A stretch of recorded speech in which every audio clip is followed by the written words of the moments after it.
Soumaïla Konaté, bonsoir. Bonsoir M. Sylvain Amos et bonsoir surtout à vos millions d'auditeurs qui nous écoutent à travers le monde. Dimanche soir du 5 septembre 2021, une partie de l'armée a mis fin au règne d'Alpha Condé par un coup d'État. Le lieutenant-colonel Mamadi Doumbouya, qui est à la tête de ces poutistes, a affirmé rendre le pouvoir au peuple guinéen, mais en même temps, une bonne partie de la communauté internationale condamne ce coup d'État. Alors, Soumaïla Konaté, que répondez-vous à ces condamnations ? Écoutez, nous analysons ça du côté de la Guinée sur deux volets. Premièrement, nous nous réjouissons de cette prise de pouvoir effective par l'armée guinéenne. Et vous souviendra que le président Alpha Condé a été élu 2 fois. Il a prêté serment sur la base de la Constitution du 7 mai 2010 de respecter et de faire respecter.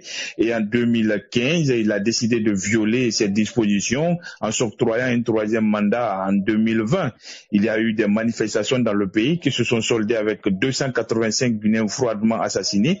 Ils étaient nombreux, les Guinéens qui croupissaient dans les geôles de la dictature. Donc les répressions se sont multipliées dans le pays. Nous avons interpellé cette communauté internationale pour venir en aide au peuple guinéen, mais aucune d'elles n'a voulu se bouger, notamment la CEDEAO. Donc nous disons aujourd'hui que ces condamnations, le peuple de Guinée n'est pas en train de comprendre parce que plusieurs fois, comme je le disais, ils ont été saisis, mais malheureusement, ils n'ont voulu rien faire pour le peuple de Guinée. Aujourd'hui, nous sommes très fiers de notre armée qui redonne la liberté au peuple de Guinée. Alors, Soumaïla Konaté, l'Alliance nationale pour l'alternance démocratique vient de rendre publique une déclaration qui précise qu'elle se retrouve dans les motivations qui sous-tendent l'initiative du coup d'État. Alors, Soumaïla Konaté, qu'est-ce qui justifie cette confiance aveugle, si on ose le dire, que la NAD manifeste vis-à-vis des mutins? Alors, il faut rappeler que votre parti UFDG, Union des forces de Guinée, est membre de la NAD, Soumaïla Konaté. Au niveau de l'Alliance, nous disons que nous faisons confiance, n'est-ce pas, à notre armée parce que quand ils ont pris le pouvoir, les premiers discours qu'ils ont tenus nous rassurent. Et vous vous souviendra qu'Alpha Condé, ces derniers moments, c'était un dictateur qui avait confisqué le pouvoir, confisqué les libertés individuelles et collectives. Il cherchait coûte que coûte à faire taire toutes les voix discordantes. La cherté de vie, la gabegie financière, le détournement, l'injustice et l'arbitraire étaient devenus des moyens de lutte pour lui. Donc nous disons que ces militaires-là, ils ont pris le pouvoir, ils disent qu'ils ne sont pas venus pour se maintenir, ils vont organiser, comment on appelle ça, former, j'allais dire, un gouvernement inclusif qui va réunir toutes les forces vives de la nation. Ils ont promis qu'ils vont rendre justice au peuple de Guinée parce qu'il y a eu beaucoup de Guinéens qui ont perdu la vie dans le cadre des répressions. Donc, ils comptent organiser, n'est-ce pas, les différents procès pour que justice soit rendue aux parents des victimes pour les permettre de faire leur deuil. Ils s'engagent également, n'est-ce pas, à organiser des élections libres, crédibles et transparentes dans un délai qui va être discuté avec l'ensemble des forces vives de la nation, mais surtout avec les partenaires bi- et multilatéraux du pays. Donc, voilà des garanties que la junte nous donne. Nous disons du côté de la NAD que nous restons sereins. En tout cas, si on peut juger la junte par rapport au premier discours tenu, nous disons que nous partageons la même vision de la démocratie et de ce que nous voulons faire de notre Guinée. Mais justement, la remise du pouvoir aux civils après les coups d'État perpétrés par les armées est une autre problématique qui rend dubitatif certains observateurs, surtout panafricains. Alors, Soumaïla Konaté, quelles sont les dispositions prises par la NAD pour que cela se fasse en toute tranquillité en Guinée-Conakry? Des coups d'État et le dernier j'allais dire c'est celui de 2019 qui a vu Dadis, n'est-ce pas, prendre le pouvoir à la suite de la mort du feu président Lansana Conté. Il y a eu beaucoup de ratés. La junte conduite par monsieur Mamadi Doumbouya rassure que les erreurs, n'est-ce pas, commises par Dadis et ses collaborateurs ne vont pas se reproduire. Ils comptent vraiment saisir toutes les opportunités avec l'ensemble des Guinéens pour faire en sorte qu'un calendrier clair et précis puisse être élaboré pour permettre aux Guinéens, n'est-ce pas, d'aller dans le sens de la construction d'une démocratie véritable dans notre pays. Donc nous disons encore une fois de plus, nous sommes sereins, nous partons tranquillement. Pour le moment, la junte rassure tout le monde parce qu'il nous libère d'une dictature qui ne disait pas son nom. Plusieurs fois, on est passé sur vos ondes, dénoncer, n'est-ce pas, la barbarie de nos forces de défense et de sécurité, dénoncer les tares, n'est-ce pas, qui entraînaient le le pays vers le bas, et tout ça, ça a rendu le peuple de Guinée misérable alors que le pays dispose d'énormes richesses. Donc encore une fois de plus, nous disons, pour le moment nous sommes rassurés et la gente partage la même vision que l'ANAD. Au moment opportun, nous allons nous prononcer sur la suite des opérations. Soumaïla Konaté, est-ce que ce n'est pas trop tôt pour faire une confiance entre guillemets aveugle à ces poutistes? Je vous disais tout à l'heure qu'on a l'expérience des coups d'État en Guinée. Pour le moment, si on peut juger la gente par rapport à ce qu'ils disent, parce que c'est aussi cela, quand Dadis est arrivé au pouvoir, beaucoup de choses ont été promises, mais vers la fin, il a déraillé parce que il avait des gens qui le poussaient à aller dans le sens de la confiscation du pouvoir, et l'UFDG a été là avec les autres forces vives de la nation pour s'opposer. Pour le moment, nous disons que nous accordons le bénéfice du doute à M. Mamadi Doumbouya qui vient de nous libérer, n'est-ce pas, de cette dictature, et les premiers discours qu'il a tenus rassurent l'ensemble des Guinéens, à l'ensemble des forces vives de la Guinée de travailler avec lui dans le sens, n'est-ce pas, d'amener la Guinée vers un processus de démocratisation et empêcher que la dictature revienne dans notre pays et permettre, n'est-ce pas, le pays de connaître un élan de développement qui puisse être profitable à tout le monde. Parce que le pays dispose d'énormes richesses, comme je le disais tout à l'heure. Et s'il suffit simplement d'avoir une bonne gouvernance avec des hommes politiques soucieux de l'avenir du pays pour que vraiment tout puisse aller dans le bon sens. Parce qu'aujourd'hui, quand vous regardez la situation du Guinéen, nous sommes vraiment misérables alors que le pays dispose de tout. Et c'est ce qui est incompréhensible d'ailleurs. Tout à fait.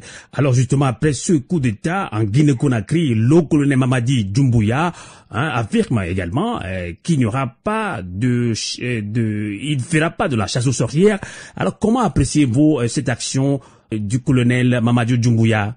Écoutez, je crois que c'est des discours qui vont dans le sens de rassurer tout le monde, même si ce matin il a été très clair. Il ne fera pas de la chasse aux sorcières, mais il fera en sorte que la justice puisse jouer son rôle. C'est qu'il ne se reproche de rien après 11 années de gestion calamiteuse, n'est-ce pas, de notre pays. C'est qu'ils se sont illustrés, n'est-ce pas, dans le cadre de la répression sanglante des manifestations politiques de l'opposition. Naturellement que ceux-là vont faire face à la justice parce qu'il n'est pas question que ces crimes restent impunis. Il l'a dit ce matin lors de son allocution. Et pour cela, nous souscrivons.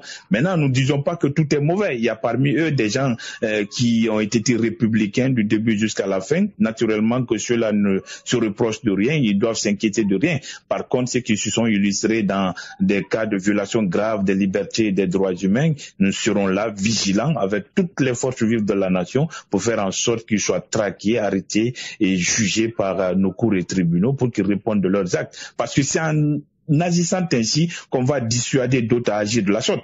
Soumaïla Konaté, fin du règne d'Alpha Condé, comment remettre la Guinée-Conakry sur la voie d'une vraie démocratie? Comment envisagez-vous l'après-Condé selon vous? Les Guinéens, pour le moment, on a été très surpris parce qu'il est arrivé un moment où on ne comprenait pas les agissements de notre armée. Elle a été une armée loyale un bon moment, une armée républicaine, mais avec Alpha Condé, ça a été de plus en plus une armée tribale, une armée communautarisée. Donc tout ça, ce n'était pas de nature à favoriser un climat qui puisse permettre à nos forces de défense et de sécurité d'être une armée républicaine. Donc après ce coup d'État-là et les discours tenus par les représentants de la junte, nous disons que il y a de l'espoir pour que les Guinéens puissent construire ensemble cette véritable démocratie qu'ils ont tant souhaité. Et surtout que Mamadi Doumbouya ne ferme pas la porte. Il va rencontrer les prochaines heures la société civile et l'ensemble de la classe politique guinéenne. Un calendrier va sortir, une feuille de route claire par rapport à la gestion de la transition. Et jusqu'à là, nous nous reconnaissons par rapport à ces différentes démarches-là. Je sais que les Guinéens, ils sont soif de la liberté, sont soif de la démocratie, sont soif de la promotion, n'est-ce pas, des droits humains. Beaucoup de sacrifices ont été consentis pour cela dans les années 2006 à 2010, même si Alpha Condé est venu mettre tout ça à l'eau. Nous sommes sereins, il y a beaucoup d'intellectuels dans le pays, il y a beaucoup de patriotes. Nous arriverons à trouver la formule nécessaire qui puisse permettre aux Guinéens de se retrouver autour d'une table et permettre à notre pays de connaître un ère de développement. Dernière question pour vous libérer en ligne depuis Guinée-Conakry. D'autres dictateurs africains, surtout en Afrique de l'Ouest, s'accrochent toujours au pouvoir. Au Togo, par exemple, l'armée, composée de plus de 90% des habitants du nord du pays, considéré comme le fief du président Faure Gnassingbé, a pris trop de poids dans la gestion du pouvoir au Togo. Alors, après ce coup d'État en Guinée-Conakry, Soumaïla Konaté, avez-vous un message particulier à l'endroit de ce dictateur qui s'accroche toujours au pouvoir? Écoutez, il faut dire à ces dictateurs-là que malheureusement, ils ne sont pas en train d'aider la Guinée. Parce que quand vous regardez aujourd'hui la gestion de tous ceux qu'on considère comme dictateurs sur le continent, vous vous rendez compte qu'ils ont bradé toutes les richesses de leur pays. Leur seule ambition, c'est de faire en sorte qu'ils puissent protéger leur pouvoir parce que c'est ce qui les intéresse. Aujourd'hui, quand vous prenez par exemple le cas de la Guinée, Alpha Condé a bradé toutes les ressources de la Guinée aux pays qui ne sont pas du tout regardants en matière de démocratie, de liberté, mais surtout de promotion de droits humains. Et je crois que c'est le même cas au Togo. Vous vous rappelez tout à l'heure quelque chose qui est très intéressant. Les dictateurs pensent qu'en communautarisant, n'est-ce pas, l'armée, qu'ils s'en sortiraient mieux. Le cas d'Alpha Condé est une illustration parfaite pour dire que même ça, il y aura toujours des failles parce qu'il n'a jamais cru que quelqu'un comme Mamadi Doumbouya, qui a été longtemps son protégé, pouvait, n'est-ce pas, lui renverser. Donc nous disons encore une fois de plus que les dictateurs doivent comprendre que l'heure de la dictature est révolue sur le continent africain. Le mieux serait de travailler pour faire en sorte que l'Afrique soit un continent de démocratie, de liberté. L'autre message que je voulais rapidement faire passer, si vous me permettez, je m'adresse aux institutions sous-régionales. Je parle de la CEDEAO, je parle de l'Union africaine, et ainsi de suite. C'est des institutions, malheureusement, qui sont pour la plupart des défenseurs, n'est-ce pas, des causes de la dictature, qui défendent des positions, n'est-ce pas, tenues par les chefs d'État. Malheureusement, ça n'est pas notre continent. Je me demande aujourd'hui, qu'est-ce que la CEDEAO va dire à la Guinée? Plusieurs fois, on a saisi les cours et tribunaux, on a saisi la Cour de justice de la CEDEAO, les interpeller par rapport au cadre d'exaction qu'on était en train de commettre en Guinée. Ils sont arrivés plusieurs fois, ils n'ont jamais voulu lâcher Alpha Condé, ils ont sacrifié le peuple de Guinée au détriment d'un seul homme. Et aujourd'hui, c'est les militaires qui rendent la liberté au peuple. Nous disons que ces condamnations sont des condamnations qui sont vraiment regrettables. Nous comprenons que c'est des condamnations de principe, mais malheureusement, on aimerait que nos institutions, n'est-ce pas, sous-régionales puissent prendre le devant et faire en sorte qu'elles soient des véritables institutions, des leviers, n'est-ce pas, de la démocratie, de la liberté. Ça, c'est le deuxième message. Troisième message,